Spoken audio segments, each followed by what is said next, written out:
Buenos días, hermanos. ¿Cómo están? ¿También? ¿Mucho frío? ¿No tiene más temperatura el aire acondicionado? Podríamos subirle más.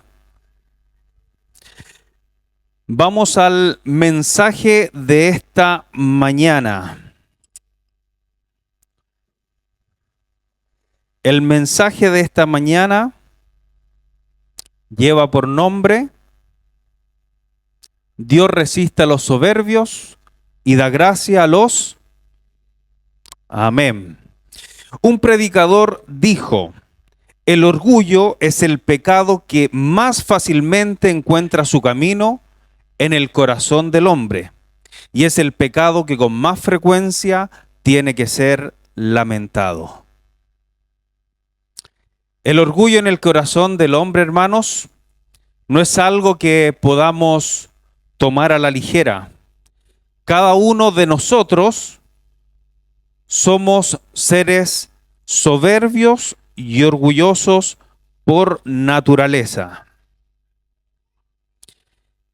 El orgullo no solo afecta la apreciación que tenemos nosotros mismos de nuestras vidas, sino que también el orgullo afecta, hermanos, nuestras relaciones interpersonales, nuestro círculo cercano, hermanos.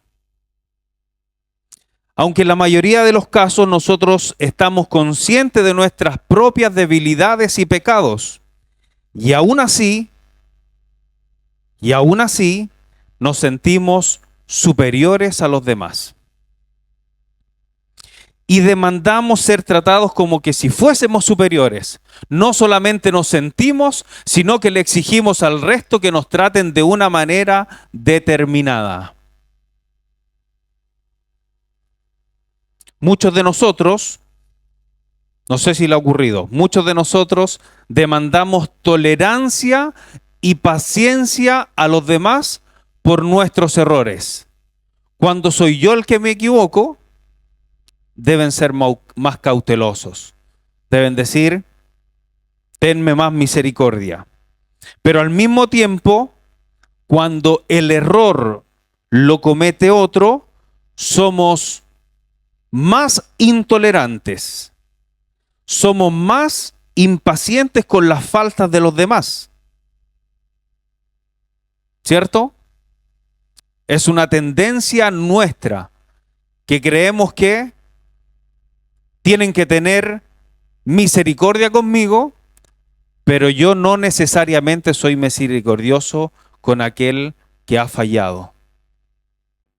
Pero hay algo peor aún con el orgullo, hermano. Que el orgullo deteriora nuestra relación con Dios. El orgullo, como decía al principio, Dios resiste a los soberbios, a los orgullosos, a los altivos, y da gracia a los humildes.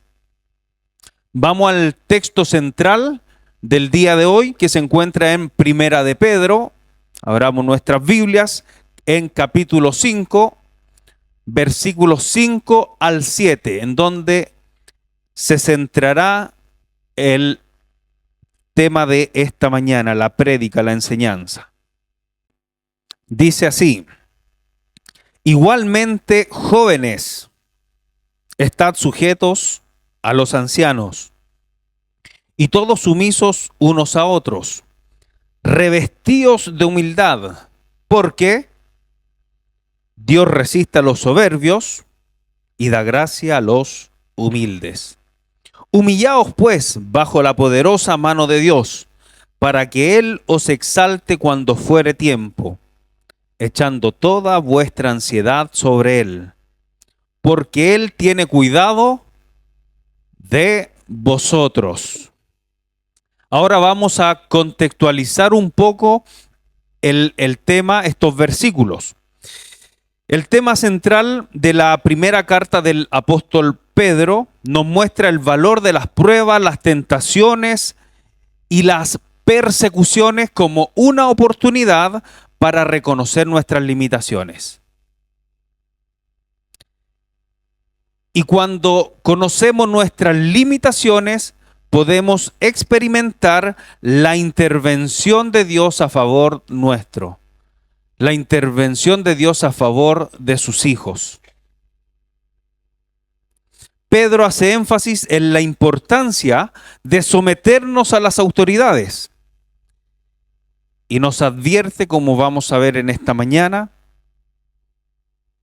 de la tentación de caer en el orgullo. Porque el orgullo es un pecado que genera rechazo a Dios, hermanos. El orgullo no es algo que a Dios le agrada de nosotros sus hijos. Pero también además el apóstol Pedro nos hace ver nuestra debilidad, nuestra condición, ¿para qué? Para que el nombre de Cristo sea exaltado en cualquier circunstancia. Y además, como el modelo a seguir en nuestras vidas. Él es nuestro modelo perfecto. Él es ahí donde tenemos que poner nuestra mirada. Es el propósito principal que el apóstol Pedro escribe esta primera carta. Pero vamos a ir a los primeros 4 versículos anteriores que acabamos de leer, que es del 1 al 4. Acá Pedro había dirigido su atención ¿a quiénes? En los versículos del 1 al 4. A los ancianos y a los pastores de la iglesia, ¿verdad? Y el foco de la exhortación es que a que se dedicaran a pastorear el rebaño que Dios había puesto bajo su responsabilidad. Y da algunas indicaciones en los textos anteriores. Si gusta lo puede leer en casa. Y les dice que lo hagan no por fuerza, sino voluntariamente. No por ganancia deshonesta, sino por ánimo pronto. No como teniendo señorío sobre los que están a vuestro cuidado. Les dice, sino sean ejemplos de la grey. Esos son los versículos que anteceden a lo que vamos a estudiar en esta mañana. Y ahora teniendo un panorama de hacia dónde apunta el apóstol Pablo con la enseñanza, podemos ver que en el versículo 5 en adelante hasta el 7, Pedro dirige su atención al resto de la congregación para dar unas exhortaciones finales, porque ya capítulo 5 ya estaba finalizando. Y hace un llamado ¿a qué? Un llamado a la humildad. Esta es una virtud que mucha gente menosprecia. La humildad es una virtud que mucha gente rechaza. La humildad no es una característica de nuestra sociedad. No lo es ahora, ni lo fue antes. No es una actitud ni una virtud muy practicada. Que todos deseen ser humildes en sus vidas, hermanos. Pero le quiero decir que la virtud de la humildad es relevante en nuestra vida cristiana personal y en nuestra vida cristiana congregacional. No podemos vivir en una vida de orgullo, de soberbia y de altivez. No solamente es necesario para nuestro interior, sino también para la iglesia, en donde el apóstol Pedro estaba haciendo esta exhortación final. Recuerde, ¿qué les decía? Dios resiste a los, con más fuerza, hermano, Dios resiste a los y da gracia a los. Así es. Nadie puede llegar a ser cristiano a menos que en algún momento de nuestras vidas reconozcamos nuestra condición delante de Dios y nos humillemos en su presencia. Nadie puede crecer en la relación con el Señor, ni cultivar una relación saludable con los otros hermanos de la congregación, si esta humildad de la que habla el apóstol Pedro no está presente en cada uno de nosotros. No podemos crecer, hermanos. No podemos crecer espiritualmente si en nuestras vidas está arraigado el orgullo. No podemos velar por la unidad del cuerpo si estamos siendo orgullosos con nuestros hermanos. No pueden haber familias saludables, hermanos, si estamos siendo soberbios con nuestras esposas, o las esposas con los esposos, o con nuestros hijos. No podemos vivir una vida cristiana saludable si esto está en nuestro interior.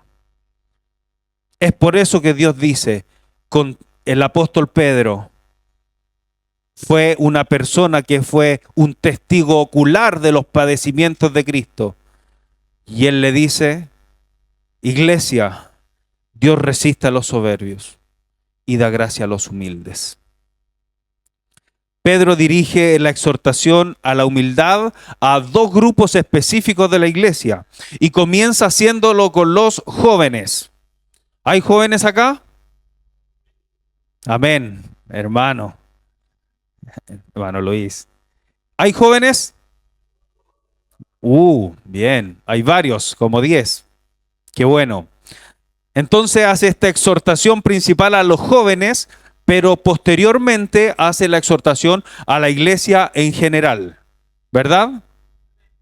Ahora, a los que dijeron joven, dijeron, en estos tiempos donde se escribía en la carta, la juventud se consideraba joven a una persona de 30 años o un poquito más. No es como que es hasta los 18 años. Así que varios calzamos en esa juventud. Pero no es como ahora, que se dice a los 18 años ya es adulto, es un poco mayor.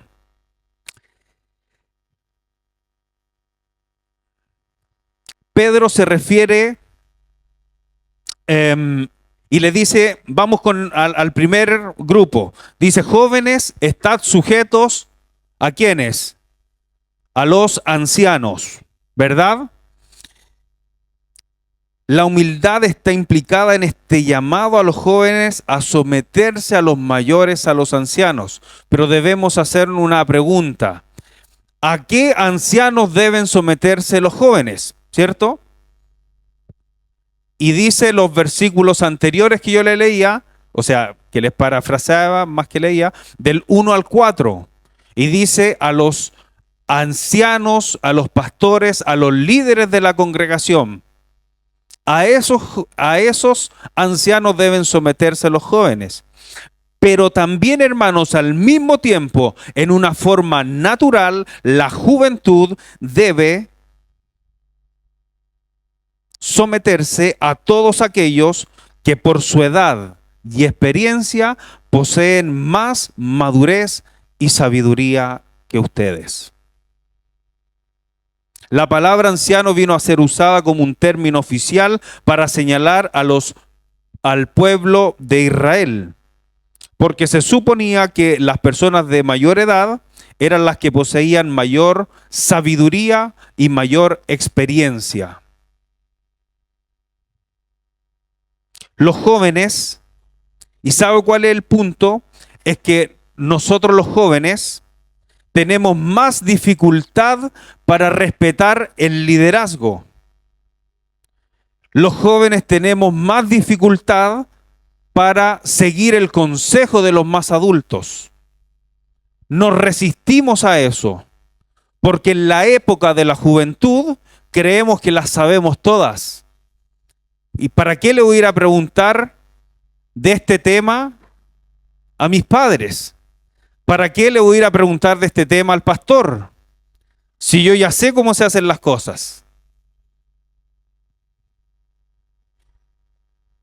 Un escritor dijo: cuando yo era muchacho, se nos enseñaba a ser juiciosos y respetuosos de los ancianos. Pero los jóvenes de hoy son excesivamente impacientes con las restricciones. Se burlan de la autoridad y no tienen respeto por las personas mayores. ¿Qué tipo de criaturas serán cuando crezcan?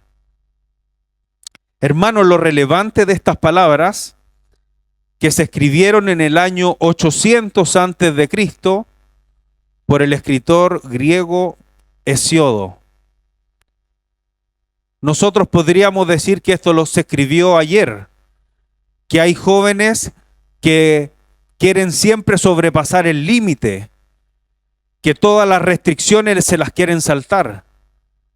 Pero esto fue escrito en el año 800 antes de Cristo, hermano. Este no es un problema de solamente de hoy. Ha sido un problema a lo largo de los años, a lo largo de la historia. El problema de la soberbia, del orgullo. Y es por eso que el apóstol Pedro hace un énfasis y hace un alto en hacer una exhortación a la juventud. Hermanos, todos nosotros, niños, jóvenes, adultos, todos tenemos que luchar con el orgullo por el simple hecho de pertenecer a una raza caída, por nuestro pecado. Tenemos que constantemente estar luchando con esto. Pero hay ciertas características que a los jóvenes que lo hacen más susceptibles al orgullo, que fácilmente se traduce en rebeldía o en terquedad. ¿Qué es un rebelde?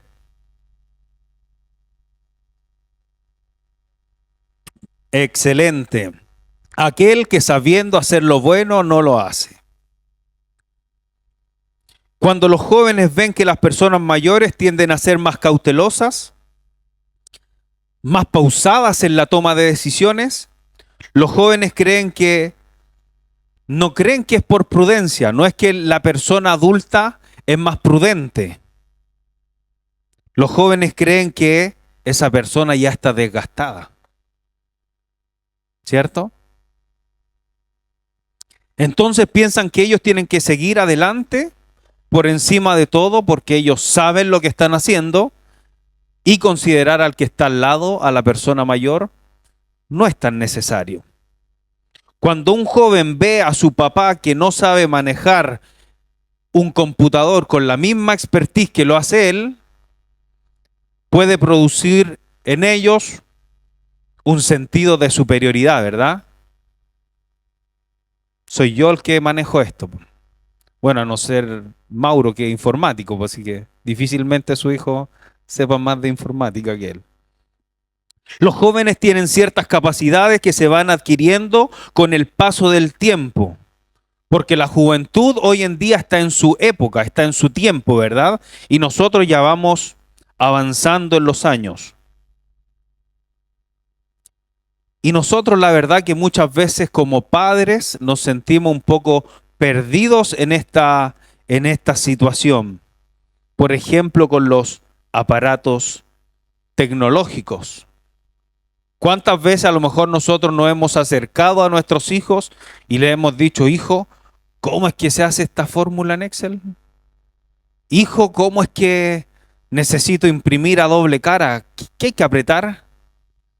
¿Cómo se hace esto? ¿Me ayudas con esto? Hijo, ¿cómo es que se maneja esta red social? ¿Cómo es que tengo que entrar al IG? ¿Usted sabe lo que es el IG, hermana? ¿Usted sabe lo que es el IG? Hermano Ricardo, ¿sabe lo que es el IG? ¿No? Instagram. Mire lo que usamos. Los jóvenes usan términos que nosotros no manejamos. Ahora yo, como soy joven, sé lo que es el IG, po. No. Pero hermanos, en la juventud está en su época, como les decía.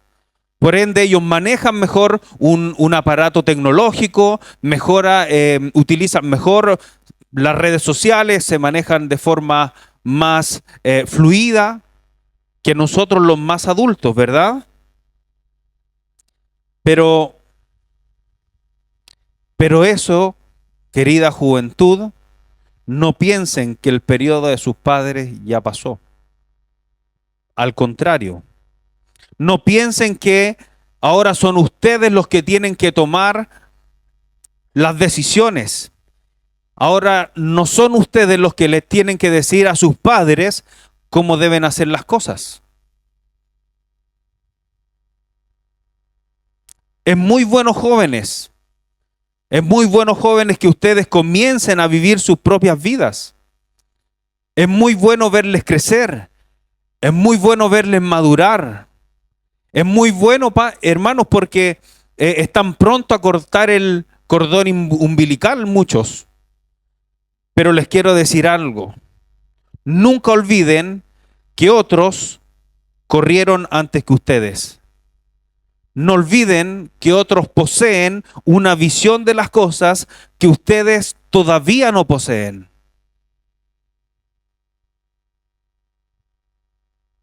No olviden que sus padres han vivido por lo menos el doble de años que ustedes. El que tiene 20, su padre ha vivido 40. El que tiene 30, su padre ha vivido como 50 años. Así que ustedes están en una etapa inicial. Y no tienen respuesta a todas las cosas por su falta de experiencia en la vida solamente. Una persona dijo, una de las ventajas de ser mayor es que el joven solo conoce lo que es ser joven, pero el mayor conoce las dos, ¿verdad?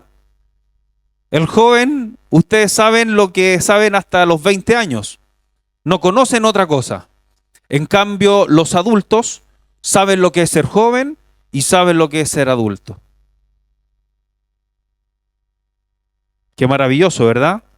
David en el Salmo 37:25 dice en la parte A, joven fui y he envejecido. Acá está diciendo David, yo sé lo que es ser joven, pero ahora también yo sé lo que es ser adulto. Había vivido ambas etapas y tenía la capacidad de contemplar la juventud desde un lugar distinto y así examinar los distintos aspectos de la vida con una objetividad y una madurez que antes no tenía. Es por eso que las personas maduras tienden a ser más cautelosas en expresar sus opiniones. Hoy en día los jóvenes creen que se las saben todas. Inmediatamente, y cuando el Señor me hablaba con nuestro pastor en la toma de decisiones, tenemos la juventud, como yo les decía, a veces queremos la solución inmediata. Y Él nos dice, oremos, espera un poco, deja analizarlo. ¿Y cuánto tenemos que aprender nosotros, hermanos, de los más adultos? ¿Cuánto tenemos por aprender de los que están a nuestro alrededor? Pero fácilmente nos creemos que nosotros las sabemos todas. Dios nos ayude, hermanos. Dios nos ayude.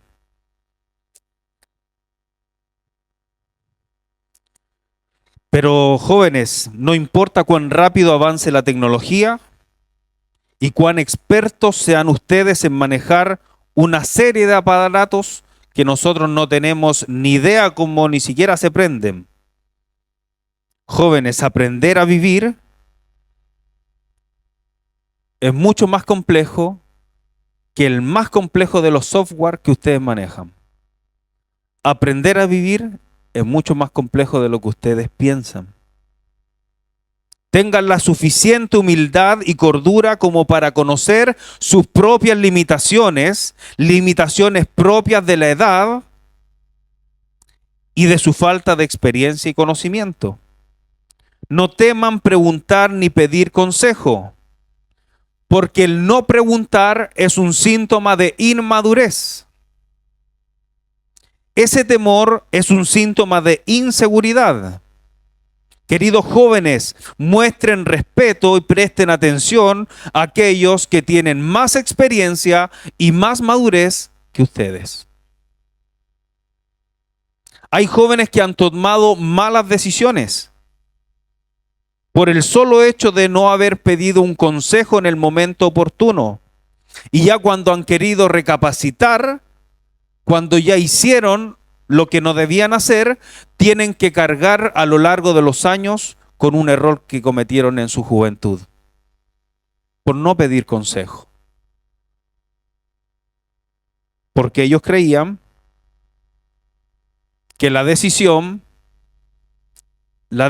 que ellos pensaban era el mejor camino que debían tomar, sin considerar el consejo de sus padres o la cantidad de adultos que están a su alrededor. No consultan a sus padres, no consultan a sus líderes, no consultan a los pastores, no consultan a cada uno de los adultos que ustedes tienen acá alrededor.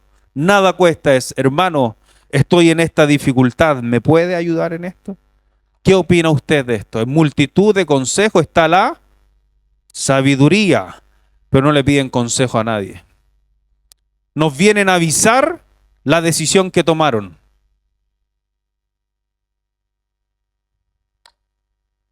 Voy a tomar agua mejor para que los jóvenes respiren. La pregunta es, si no pedimos consejo a los adultos que están a nuestro alrededor, ¿le pediremos consejo a Dios? ¿Acudiremos a la palabra del Señor cuando tenemos que tomar decisiones? Difícil. Si no le pido consejo al que está al lado mío, a aquel que estoy viendo, difícilmente voy a inclinar mi rostro para pedir ayuda al Señor. Y deben hacerlo, no solamente los jóvenes, sino cada uno de nosotros, hermanos. Cada uno de nosotros debemos pedir ayuda y dirección en nuestras vidas. Porque si bien es cierto, aquí hace una exhortación específica a la juventud, esto es para cada uno de nosotros. Todos tenemos que pedir la dirección de Dios, porque en la palabra de Dios vamos a encontrar todo lo que Dios demanda de nosotros y lo que Él espera de cada uno de nosotros, hermanos. Porque como estudiamos, un hermano nos compartió, la palabra de Dios es suficiente, es inerrante, es infalible, es la autoridad máxima y es la inspiración de Dios. Es la palabra del Señor. Amén. Vamos ahora al siguiente punto, que es la exhortación en general a la iglesia. Repasemos. Primero, Pedro hace una exhortación a los ancianos y líderes de la iglesia, ¿verdad? Versículo del 1 al 4. Posteriormente hace una exhortación a los jóvenes y ahora se concentra en el resto de la iglesia. Y vamos a leer. Bueno, la parte A era igualmente jóvenes, están sujetos a los ancianos. Y después dice, y todos sumisos unos a otros, revestidos de humildad, porque Dios resiste a los soberbios y da gracia a los humildes. Humillaos pues bajo la poderosa mano de Dios, para que Él os exalte cuando fuere tiempo, echando toda vuestra ansiedad sobre Él, porque Él tiene cuidado de vosotros. Acá la humildad se expresa de una forma clara y directa a los creyentes. Dice Pedro, deben revestirse de humildad.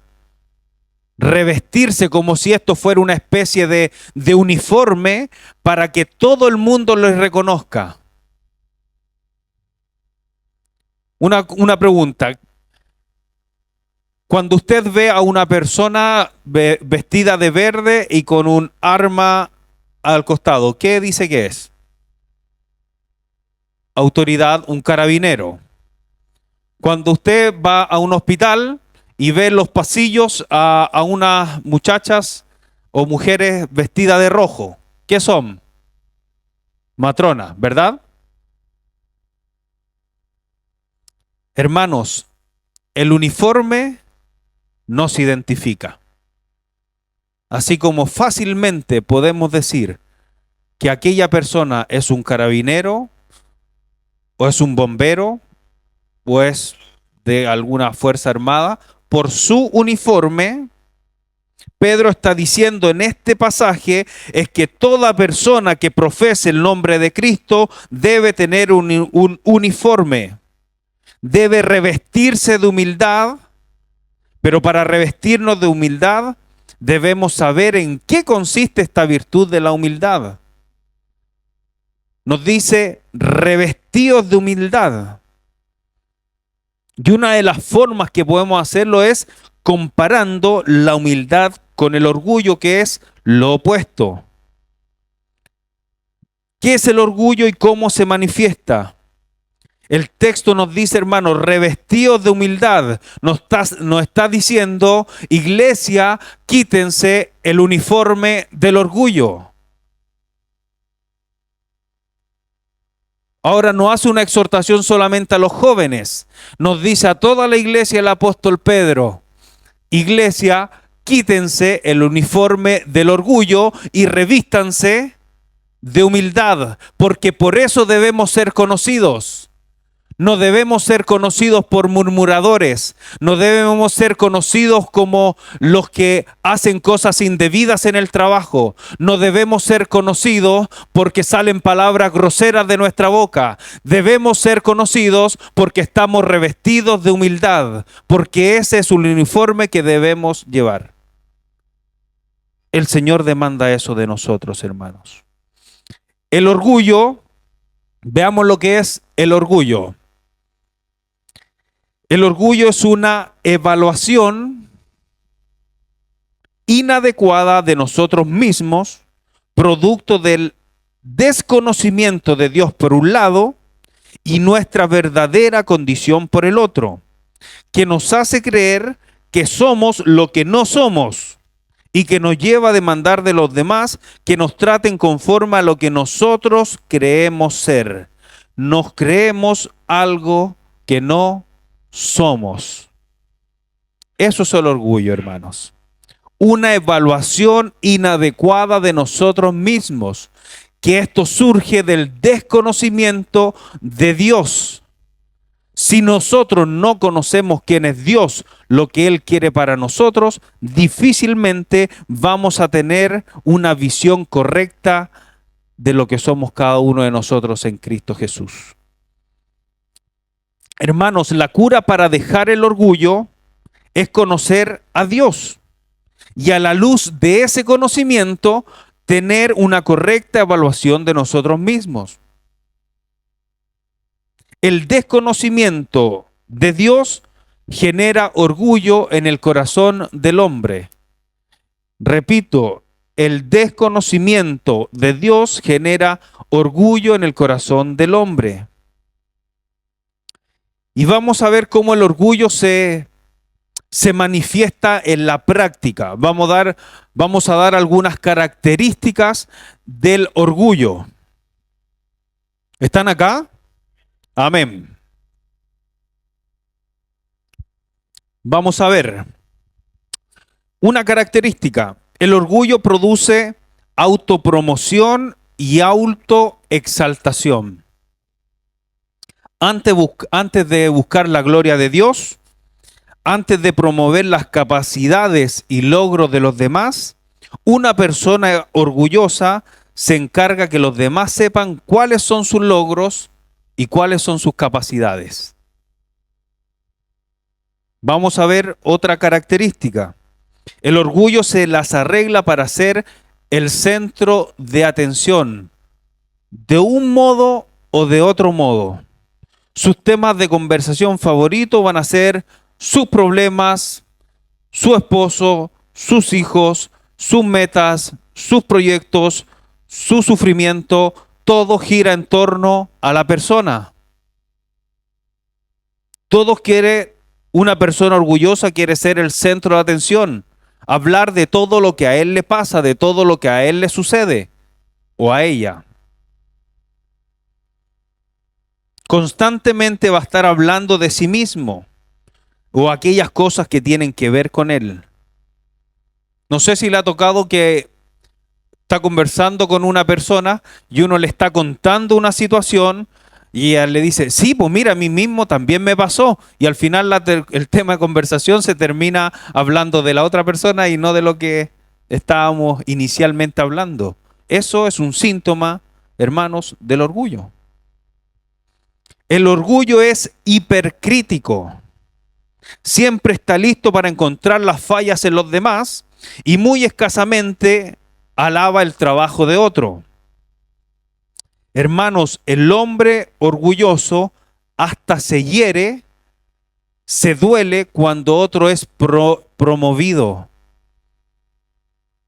Y queridos hermanos, esto no solamente ocurre en los trabajos, no solamente nos ocurre esto cuando a mi compañero de trabajo lo ascendieron, esto ocurre también en la iglesia. Esto ocurre en la iglesia, hermanos. ¿Por qué él y no yo? ¿Por qué tomaron esta decisión y no fui yo el que tenía que cumplir ese rol? Eso es orgullo. El orgullo promueve un espíritu independiente y autosuficiente. Tanto así que muchas veces el orgullo toma las bendiciones de Dios, el favor y la misericordia de Dios en logros personales.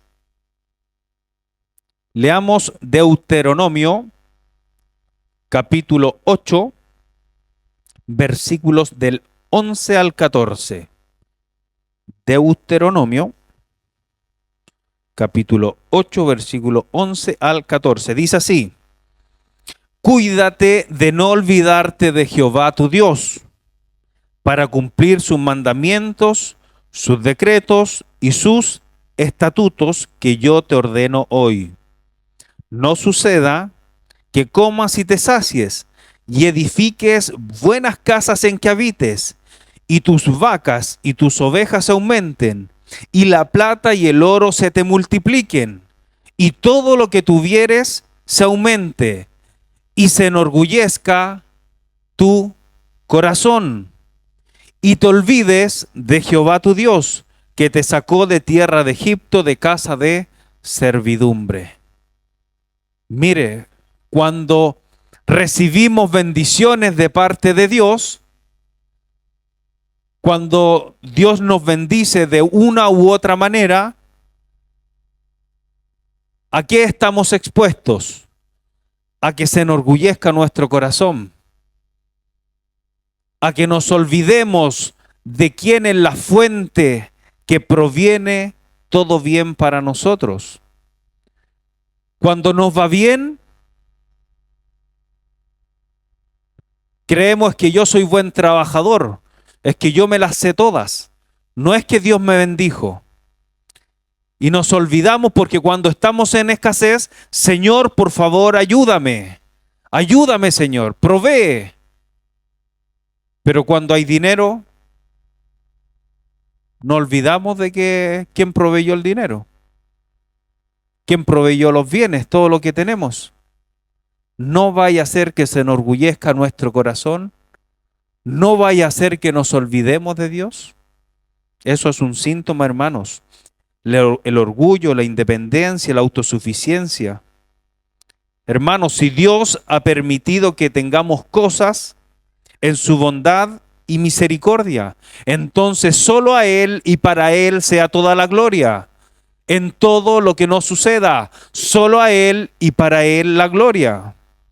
Otro punto es que el orgullo se coloca por encima de la instrucción. Una persona orgullosa cree que no necesita ser enseñado. Una persona orgullosa cree que no necesita consejo. ¿Qué voy a ir a pedir consejo si yo sé cómo resolver las cosas? ¿Para qué me voy a acercar a alguien para pedir consejo? o ha escuchado, no me diga cómo se hacen las cosas, yo sé hacerlas. Una persona orgullosa difícilmente va a leer la Biblia, hermano. Porque él o ella cree que tiene su propia teoría de cómo se crearon las cosas. Una persona orgullosa difícilmente va a ir a la palabra porque ella sabe cómo se crían los hijos, ella sabe cómo debe tratar a su esposo, cómo debe tratar a su esposa, cómo se debe manejar en la iglesia, sabe cómo debe actuar. Él se las sabe todas. ¿Para qué voy a necesitar el manual que el Señor nos dejó si yo sé hacer las cosas?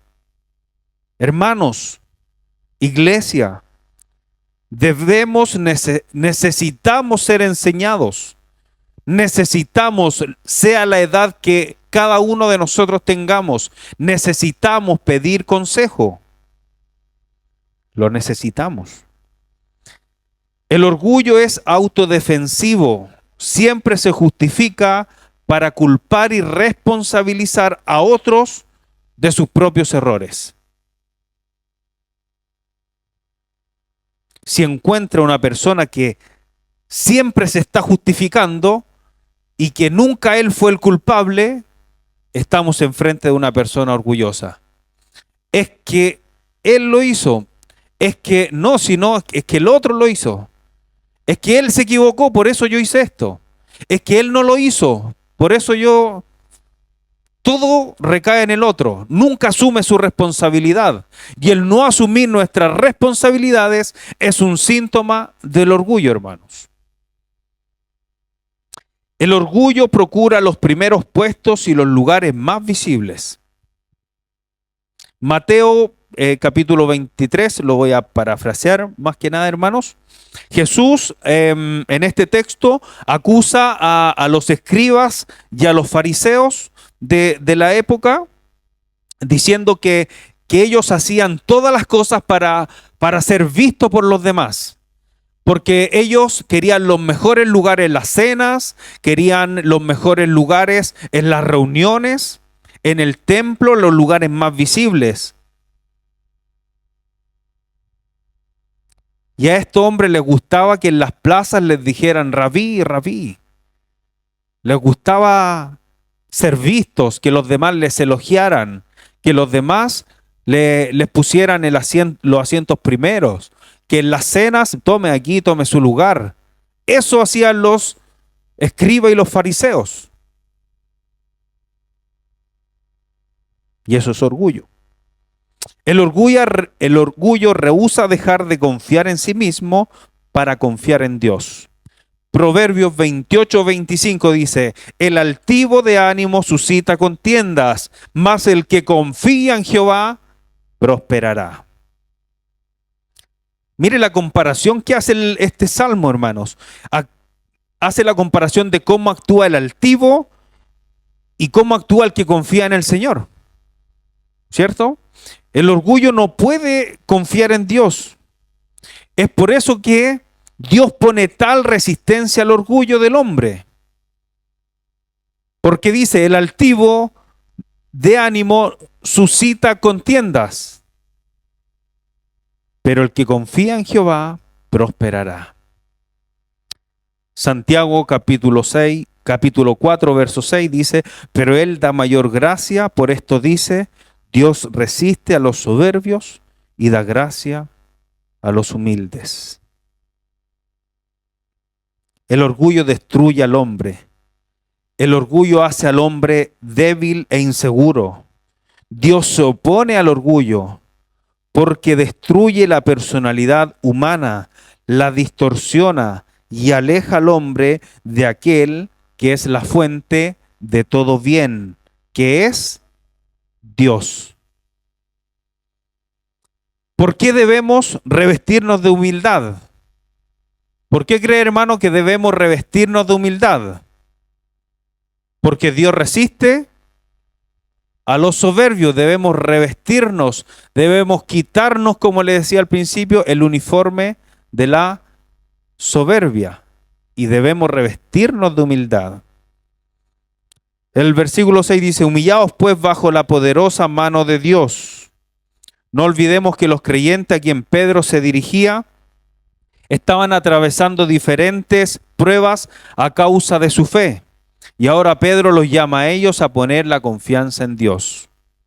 En medio de las circunstancias, la mano poderosa de Dios está llevando a cabo su plan soberano para la gloria de su nombre y para el bien de los suyos. Y nada impedirá que Él haga lo que se ha propuesto hacer.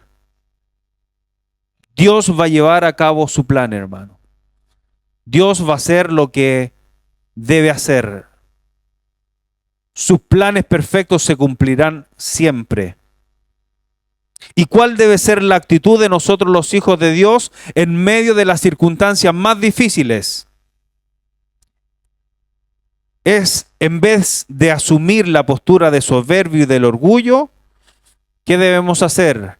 Humillarnos bajo la poderosa mano de Dios, echando nuestra ansiedad sobre Él, sabiendo que Él tiene cuidado de nosotros. Poniendo nuestra confianza en el Dios Todopoderoso. Hermanos, Él cuida de las aves de los cielos. ¿Acaso no tendrá un cuidado mayor por cada uno de nosotros, sus hijos, por los cuales Cristo derramó su sangre en la cruz del Calvario? ¿No cuidará Dios de nosotros? Hermanos, humildad y confianza es igual a no ansiedad. Es como una ecuación. Humildad, confianza en Dios es igual a no ansiedad. Hay una conexión. La humildad me lleva a descansar en Dios y el descanso en Dios es un remedio para la ansiedad. Salmos 37:5 dice, encomienda a Jehová tu camino y confía en Él y Él hará. Salmo 55:22 dice, echa sobre Jehová tu carga y Él te sustentará. No dejará para siempre caído al justo. Hermanos, así como la humildad y la confianza en Dios van de la mano, asimismo podemos decir que el orgullo y la ansiedad también van de la mano. ¿Qué pasa con el orgulloso? La persona orgullosa se rehúsa a confiar en Dios. Y pronto viene el desastre, se llena de afán y la ansiedad. Jesús, en Mateo capítulo 11, verso 29, dice, llevad mi yugo sobre vosotros y aprended de mí, que soy manso y humilde de corazón, y hallaréis descanso para vuestras almas. Aprended de mí, que soy manso y humilde de corazón, y hallaréis descanso para vuestras almas. El descanso del alma depende de la mansedumbre y de la humildad. Por eso dice Cristo, aprended de mí, que soy manso y humilde, y hallaremos descanso en Él. Pero si queremos vivir nuestra vida con orgullo y soberbia, difícilmente vamos a querer aprender de nuestro mejor ejemplo que tenemos, que es Cristo. Hermanos, revistámonos de humildad, pongámonos ese uniforme, pongámonos ese distintivo y seamos conocidos por la humildad y no seamos conocidos por el orgullo y la soberbia. No vaya a ser que Dios nos resista. La persona humilde vive confiado en Dios aún cuando las circunstancias sean adversas. Cristo nos dice y nos invita a aprender de Él, ejemplo de mansedumbre, ejemplo de humildad. Querido hermano, le quiero hacer una pregunta. ¿Cómo nos estamos conduciendo en nuestro trabajo? ¿Humildes o orgullosos? Querido hermano, ¿cómo estás tratando a tu esposa? ¿Con humildad o con soberbia? Hermana, ¿cómo estás tratando a tu marido? ¿Cómo están siendo tus palabras? ¿Salen palabras con mansedumbre o con altivez? Jóvenes, ¿cómo se están dirigiendo a sus padres? ¿Cómo se están dirigiendo a sus hermanos sanguíneos? ¿Con orgullo o con mansedumbre?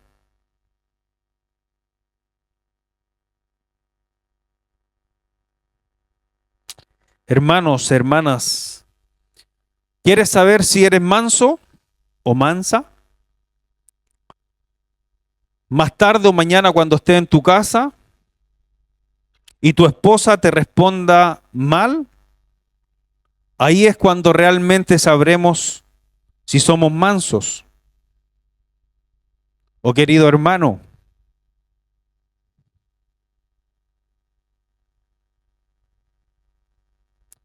cuando tu esposa te hable de mala manera, o tu hermano cuando le hables de mala manera, en casa, en casa es cuando vemos si somos realmente mansos y humildes de corazón. En nuestras respuestas. Porque de aquí, hermanos, los veo a todos mansos y humildes. No somos todos aquí mansos y humildes si nos miramos. Pero la otra forma de saberlos es que le preguntemos a sus hijos o nos pregunten a nuestros hijos cómo somos en casa, cómo actúas, cómo le respondes a tu esposa, cómo tratas y cómo le respondes a tu marido cuando no estás de acuerdo con él. Ahora, si nosotros fuésemos a la escuela dominical ahora y les preguntamos cómo son sus padres en casa, ¿qué responderían nuestros hijos? O si venimos a la reunión de jóvenes y les preguntamos a ellos cómo se tratan sus padres en casa, ¿estamos seguros que ellos responderán que en casa se tratan con mansedumbre, con humildad? ¿O ellos responderían que son soberbios, que son arrogantes, que son altivos, que son orgullosos el uno con el otro? Iglesia, Dios se opone a los soberbios. Dios los resiste. Dios está en contra de los orgullosos. Pero querida iglesia, aún estamos a tiempo de corregir nuestra conducta y aprender de la humildad de Cristo. Aún estamos a tiempo. No está todo perdido, hermano. No está todo perdido, joven. No está todo perdido, hermana. Tenemos que seguir perseverando. Tenemos que seguir luchando con el orgullo, la soberbia, la altivez.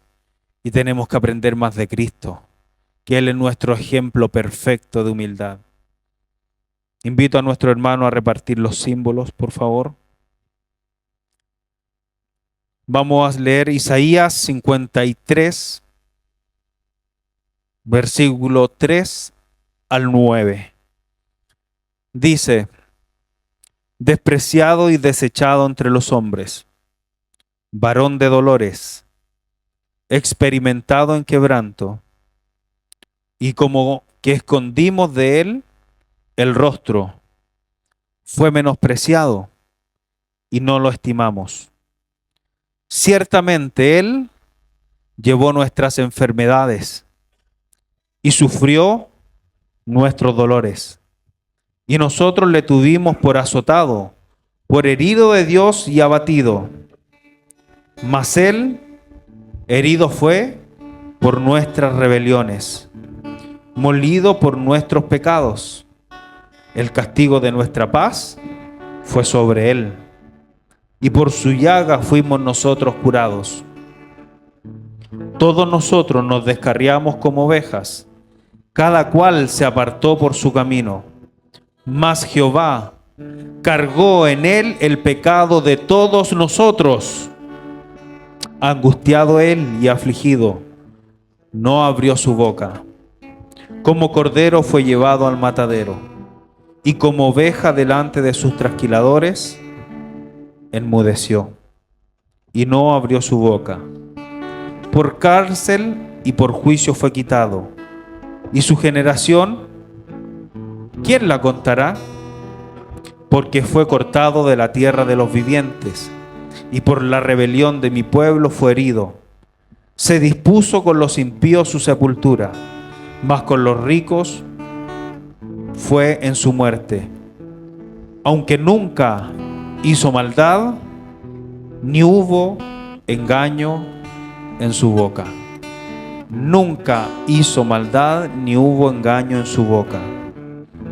Queridos hermanos, al sentarnos a la mesa del Señor, recordamos los padecimientos, recordamos aquel acto de amor y de generosidad de Dios hacia cada uno de nosotros, porque Él puso su mirada en nosotros, pecadores, faltos. No lo merecíamos, mas aún Dios entregó a su único Hijo por amor a nosotros. Y ese Hijo fue manso y humilde de corazón, fue menospreciado, afligido, mas Él no abrió su boca. Lo culparon sin haber culpa en Él. Tenemos que aprender de Él, hermanos. Tenemos ejemplo maravilloso de mansedumbre y de humildad. Pero también con este acto recordamos que Él murió, pero que al tercer día resucitó y que está sentado a la diestra de Dios Padre, y estamos a la espera que Él venga por ti y por mí, por su iglesia, hermanos. Le invito a ponerse en pie, hermanos. Padre amado, en esta tarde ya, Padre, Señor, queremos dar muchas gracias primero por esta tu palabra, que es su palabra, Señor, la que hace rectificar nuestra conducta, Señor. Gracias, Padre Santo, por en esta mañana enseñarnos acerca de la humildad, Padre Santo. Gracias, Padre Santo, porque es su palabra, Señor, la que endereza nuestro andar, Señor. Pero también queremos pedirle perdón, porque sabemos, Señor, que hemos fallado, Señor, que hemos actuado con soberbia, que hemos sido altivos, que hemos sido, Padre, orgullosos, Padre. Primeramente con usted, Padre, porque somos rebeldes, Padre. Porque mi Dios, sabiendo hacer lo bueno, no lo hacemos. Sabemos lo que dice su palabra, mas no la consideramos, Señor. Sabemos cómo debemos actuar, que nuestras palabras tienen que ser dulces, que nuestras palabras deben ser sin contienda. Y perdónenos, Padre, porque le hemos fallado a usted primeramente. Ayúdenos, necesitamos de su ayuda. Necesitamos, Señor, de su intervención, Padre. Y perdónenos porque hemos sido autosuficientes, Padre.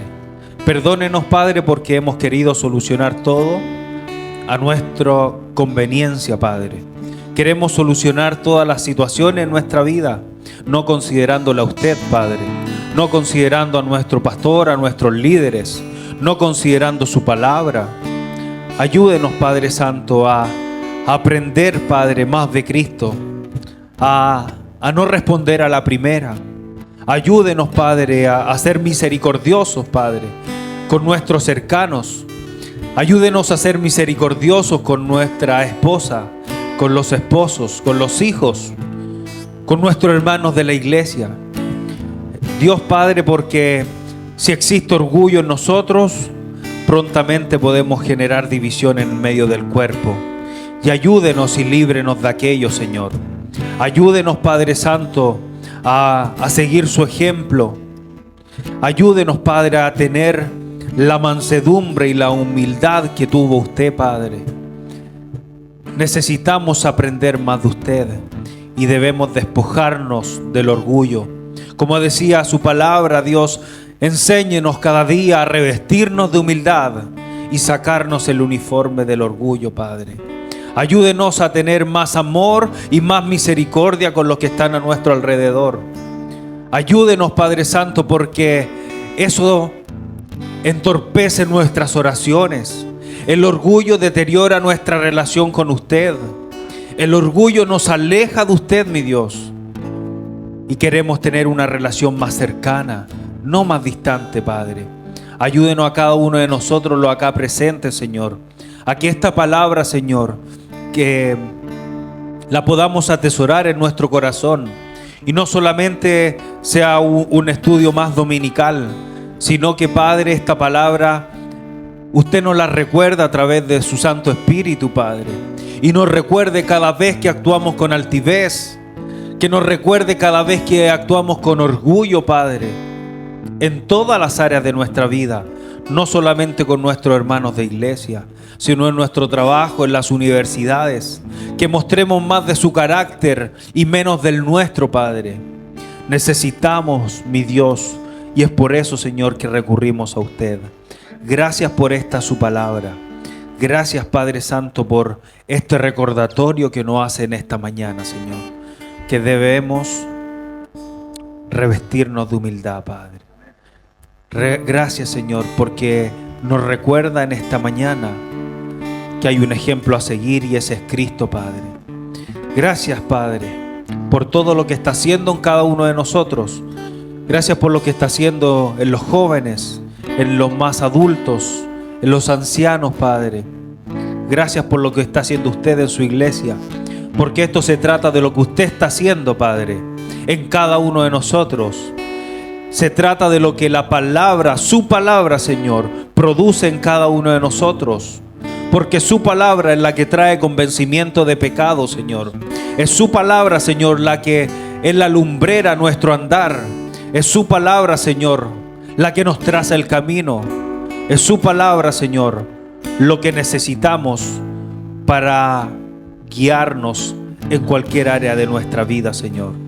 Para usted y solo usted sea toda honra, gloria y alabanza. En el nombre de Jesús. Amén y amén.